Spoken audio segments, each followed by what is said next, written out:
Bismillahirrahmanirrahim. Assalamualaikum warahmatullahi wabarakatuh. Perkenalkan, nama saya Cynthia Permatasari. Saya dari Universitas Pendidikan Indonesia, jurusan Pendidikan IPS, angkatan 2017, kelas B. Di sini saya akan menjelaskan tentang metode pembelajaran Broken Triangle dengan KD 3.2 dan 4.2 dalam kelas 7 atau kelas 1 SMP semester 1 dengan materi pokoknya pengaruh interaksi sosial terhadap terbentuknya lembaga sosial, budaya, ekonomi, pendidikan, dan politik. Di sini lokasi waktu yang digunakan 2 kali 40 menit atau 2 jam pelajaran. Langsung saja ya ke penjelasan tentang Broken Triangle Square Heart. Menurut buku yang saya baca, yaitu buku Profesor Dr. Kokom Komalasari, MPD, beliau berkata bahwa model pembelajaran Broken Triangle Square Heart atau pecahan segitiga, bujur sangkar atau hati seringkali disebut juga dengan puzzle, di mana siswa mengelompokkan materi yang terpisah-pisah atau pecah ke dalam satu kesatuan konsep materi yang terbentuk dalam segitiga bujur sangkar hati. Umumnya digunakan pada materi yang berisi uraian dalam bentuk option-option. Metode atau mode pembelajaran Broken Triangle Square atau sering disebut dengan puzzle ini merupakan mode pembelajaran yang menggunakan media visual karena hanya melibatkan indera penglihatan saja, dan mode pembelajaran ini merupakan mode pembelajaran yang dapat memberikan kesenangan kepada siswa saat belajar karena dengan menggunakan media puzzle siswa dapat bermain sambil belajar. Dengan menggunakan model ini juga siswa dapat belajar secara aktif dan mengubah pemahamannya terhadap materi yang diajarkan. Fungsi-fungsi dari model pembelajaran ini, yang pertama ada fungsi atensi, yaitu menarik dan mengarahkan perhatian siswa untuk berkonsentrasi kepada isi pelajaran yang berkaitan. Lalu ada fungsi afektif, yaitu penggunaan media visual dapat dilihat dari tingkat kesenangan siswa ketika belajar gambar atau melalui teks yang bergambar. Lalu ada fungsi kognitif, terlihat dari temuan-temuan peneliti yang mengungkapkan bahwa lending visual atau gambar memperlancar pencapaian tujuan untuk memahami dan mengingat informasi atau pesan yang terkandung dalam gambar. Lalu selanjutnya fungsi kompensatoris, bahwa media visual memberikan konteks untuk memahami teks guna membantu siswa yang lemah dalam membaca untuk mengorganisasikan informasi dalam teks yang mengingatnya kembali. Jadi model pembelajaran ini sangat bermanfaat gitu untuk siswa-siswa yang emang lemah dalam membaca. Jadi ketika siswa diajarkan menggunakan model ini, siswa jadi gampang mengingat gitu dengan model ini. Berdasarkan yang fungsi tadi itu, dapat ditarik kesimpulan bahwa model pembelajaran Broken Triangle Square Heart selain dapat memotivasi siswa dalam kegiatan belajar, juga dapat memicu siswa untuk memahami materi yang diberikan oleh guru. Atas dasar ketertarikan siswa terhadap pembelajaran, maka akan hilanglah rasa jenuh dan bosan ketika belajar. Lalu ada langkah-langkah dalam penggunaan atau penerapan model pembelajaran Broken Triangle Square Heart. Yang pertama, sebelumnya guru harus sudah menyiapkan beberapa bentuk pecahan dari segitiga ke dalam beberapa kartu. Maksudnya kartu itu jadi dalam segitiga sudah dipotong seperti ini. Jadi dipotong-potong, ikuti garisnya itu dan dipotong. Nah, itu menjadi satu kartu. Setiap potongan itu menjadi satu kartu. Nah, Dalam masing-masing kartu tersebut berisi satu option uraian dari konsep materi yang akan yang digunakan dan akan membentuk suatu kesatuan utuh, yaitu segitiga yang besar. Lalu guru setelah menyiapkan itu, dalam kelas guru langsung membuat kelompok yang berisikan 4 orang siswa dalam satu kelompok. Lalu setiap kelompok mendapatkan beberapa potongan kartu pecahan dari segitiga. Lalu langkah selanjutnya, setiap kelompok siswa membentuk satu kesatuan ke dalam pecahan segitiga tersebut sampai tepat sehingga membentuk satu kesatuan konsep materi. Jadi bagaimana siswa dapat menyusun pecahan tersebut? Kan dalam kartu potongan itu terdapat option uraian yang menjelaskan uraian pertanyaan yang hasilnya ada di kertas seperti ini. Nah, di kertas itu ada jawabannya di tiap-tiap potongan. Nah, di tiap-tiap potongan itu ada jawabannya. Misalkan gini, contoh pertanyaan yang ada di kertas. Lembaga yang terbentuk karena adanya individu yang memiliki kebutuhan akan pengetahuan dan keterampilan disebut. Nah, nanti di dalam kertas yang tempelannya itu ada tulisan jawabannya. Lalu setelah siswa membentuk satuan, misalnya sudah jadi seperti ini, bila kelompok tersebut menyelesaikannya sebelum batas waktu yang diberikan, maka mendapatkan poin lebih. Lalu tiap perwakilan masing-masing kelompok siswa menempelkan satu kesatuan yang sudah dibentuk tadi ke papan tulis.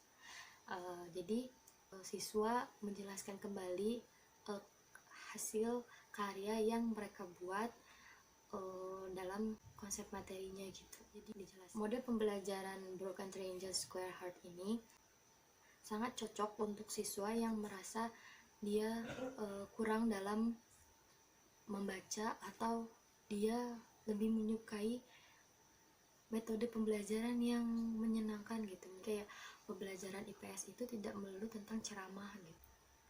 Nah, dalam model pembelajaran ini, untuk kelebihannya itu dapat memicu kreativitas atau motivasi siswa dalam belajar, lalu menciptakan suasana belajar yang aktif dan menyenangkan. Siswa menjadi tidak jenuh atau tidak bosan, menimbulkan kerjasama kelompok, lalu memicu interaksi yang baik antar siswa, lalu membantu siswa dalam memahami konsep yang sulit dipahami, lalu menciptakan interaksi timbal balik antara guru dengan siswa. Nah, kekurangannya itu memerlukan waktu yang cukup relatif lama karena ini merupakan games, jadi siswa itu menjadi tidak kurang kondusif gitu, menjadi ramai. Nah, dan ini juga harus memiliki persiapan yang cukup matang oleh guru. Selanjutnya kita akan membahas tentang materi yang akan saya bahas, yaitu materi pelajaran IPS kelas 7 semester 1 yang berjudul pengaruh interaksi sosial terhadap pembentukan lembaga sosial. Sebelum masuk ke dalam materi, kita harus mengulas kembali materi yang sebelumnya telah dibahas, yaitu tentang interaksi sosial dan lembaga sosial. Nah, interaksi sosial adalah suatu fondasi dari hubungan yang berupa tindakan yang berdasarkan norma dari nilai sosial yang berlaku dan diterapkan di masyarakat. Dengan adanya nilai dan norma yang berlaku, interaksi sosial itu sendiri dapat berlangsung dengan baik jika aturan-aturan dan nilai-nilai yang ada dapat dilakukan dengan baik. Salah satu ciri-ciri interaksi sosial adalah adanya hubungan timbal balik antar pelaku yang terlibat interaksi. Nah, selanjutnya lembaga sosial. Nah, lembaga sosial itu apa sih? Lembaga sosial adalah salah satu jenis lembaga yang mengatur rangkaian tata cara, prosedur, dalam melakukan hubungan antar manusia saat menjalani kehidupan bermasyarakat dengan tujuan mendapatkan keteraturan hidup. Lembaga sosial juga sering disebut juga dengan lembaga kemasyarakatan. Lalu masuk ke materi, yaitu pengaruh interaksi sosial terhadap lembaga sosial. Nah, di sini peran interaksi sosial itu sangat berpengaruh terhadap terbentuknya suatu lembaga sosial. Interaksi sosial dan lembaga sosial sangat membutuhkan dan ketergantungan satu sama lain. Nah, lembaga sosial itu terbentuk karena adanya interaksi sosial antar masyarakat dan timbulnya kebutuhan yang harus dipenuhi oleh sejumlah lembaga sosial untuk kelangsungan hidup masyarakat. Nah, adanya interaksi sosial ini didasarkan pada norma dan nilai-nilai yang berlaku dalam masyarakat. Terus, interaksi sosial juga dilatar belakangi oleh berbagai alasan dan kepentingan dari manusia di suatu lingkungan masyarakat.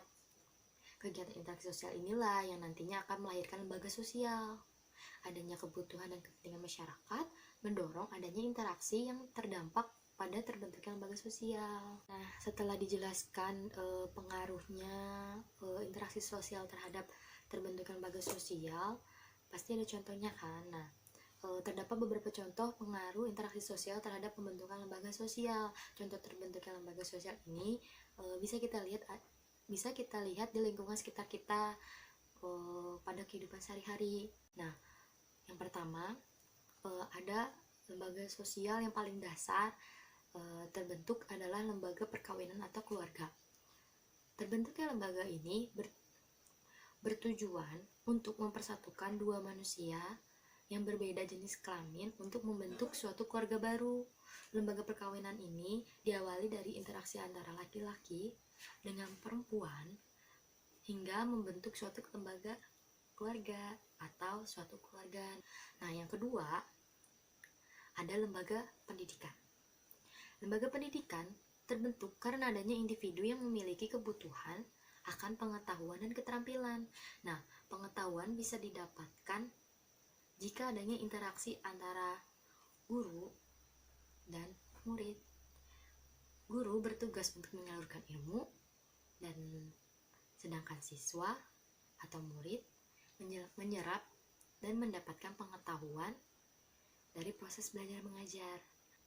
Hal ini mendorong terbentuknya lembaga pendidikan berupa sekolah, tempat belajar, kursus, dan lain-lain. Selanjutnya ada lembaga ekonomi. Lembaga ekonomi itu bisa terbentuk karena ada interaksi sosial. Tiap individu tentu ingin memenuhi kebutuhan sehari-hari seperti makan, pakaian. Untuk bisa memenuhi kebutuhan tersebut, dibutuhkan interaksi sosial antara penjual yang menjual barang dagangannya serta pembeli yang membeli kebutuhannya. Oleh karena itu, terbentuk lembaga ekonomi seperti pasar, PT, firma, dan koperasi. Lalu, selanjutnya ada lembaga agama. Selain yang disebutkan sebelumnya, interaksi sosial juga menyebabkan terbentuknya lembaga agama. Hal ini didorong kebutuhan menjalin persaudaraan dan menambah ilmu agama membutuhkan interaksi antar masyarakat seagama sehingga mendorong terbentuknya lembaga agama seperti majelis agama, organisasi keagamaan, kelompok ngaji, dan sejenisnya. Lalu ada lembaga hukum. Nah, lembaga hukum juga terbentuk karena adanya interaksi sosial. Dalam masyarakat tentu terdapat pelanggaran nilai dan norma serta penyimpangan sosial yang lain. Pelaku pelanggaran tersebut harus berinteraksi dengan hakim untuk mempertanggungjawabkan perbuatannya. Maka terbentuklah lembaga hukum seperti pengadilan dan kantor hukum. Lalu yang terakhir ada lembaga kesehatan. Manusia tentu membutuhkan kesehatan kan, apalagi sekarang maraknya virus COVID-19. Bila kamu mengalami gejala-gejalanya, pasti kamu disarankan untuk langsung berobat ke dokter kan. Nah, hal ini dibutuhkan interaksi sosial antara dokter dengan pasiennya. Untuk itu dibentuklah lembaga kesehatan seperti rumah sakit, apotek, klinik, atau puskesmas. Adanya lembaga kesehatan tersebut penting bagi keberlangsungan hidup masyarakat. Sumber belajar yang saya gunakan yaitu buku mata pelajaran IPS kelas 7 kurikulum 2013 revisi 2017 ini. dan sumber-sumber internet dan lingkungan. Sekian dari saya, mohon maaf bila ada kekurangan dan kesalahan kata. Terima kasih telah memperhatikan dan menonton. Assalamualaikum warahmatullahi wabarakatuh.